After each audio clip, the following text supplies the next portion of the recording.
ഞാനൊരു construction company നടത്തുകയാണ്.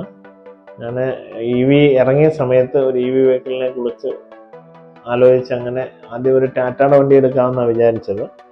പിന്നെ MGയിലേക്ക് വന്നു. മെയിനായിട്ട് മൈലേജിൻ്റെ വ്യത്യാസം കൊണ്ടാണ്. ഞാനിപ്പം 4 വർഷമായി വണ്ടി.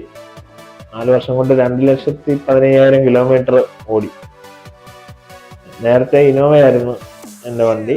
ഞാൻ ആ ഇന്നോവയുടെ ഫ്യൂവൽ കോസ്റ്റ് വെച്ച് നോക്കുവാണെങ്കിൽ ഏതാണ്ട് ഒരു 20 lakhs എണ്ണ അടിക്കേണ്ട സമയമായി. വണ്ടിയുടെ പൈസയും പിന്നെ ഞാൻ ചാർജിങ്ങിന് വേണ്ടി വീട്ടിലൊരു 10 kW സോളാർ വെച്ചായിരുന്നു. അതുകൊണ്ട് ഫ്രീ ഓഫ് കോസ്റ്റിലാണ് വണ്ടി ഓടുന്നത്.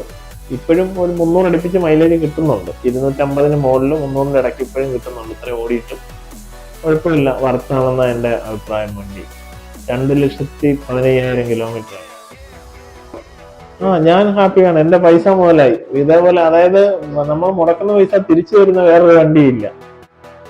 EV ആകുമ്പോൾ നമ്മുടെ പൈസ, ഞാനിപ്പോൾ ഇന്നോവയായിട്ട് കമ്പയർ ചെയ്യുകയാണെങ്കിൽ എൻ്റെ പൈസ തിരിച്ചു കിട്ടി. സോളാർ വെച്ച പൈസയും വണ്ടിയുടെ വിലയും തിരിച്ചു വന്നെന്നാണ് തോന്നുന്നത്. അതായത് മെയിൻ്റനൻസിൻ്റെ ഇതും പിന്നെ ഈ വേറൊരു കാര്യം, ഡ്രൈവിംഗ് കംഫർട്ട് ഭയങ്കരമാണ്. എൻ്റെ വേറെ മറ്റേതെങ്കിലും ഫ്യൂവൽ വണ്ടിയാണെങ്കിൽ ലോങ് ട്രിപ്പ് പോകുമ്പോൾ ഡ്രൈവറെ കൂടെ കൊണ്ടേ പോകാൻ പറ്റും.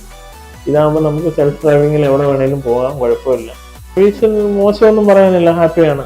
പൊതുവെ എല്ലാം ഡ്യൂറബിലിറ്റി കൂടുതലാണ്. സ്പെയർസ് എല്ലാത്തിനും ഇച്ചിരി കോസ്റ്റ്ലി ആണെങ്കിലും അതിനനുസരിച്ചുള്ള ക്വാളിറ്റിയും ഡ്യൂറബിലിറ്റിയും ഉണ്ട്.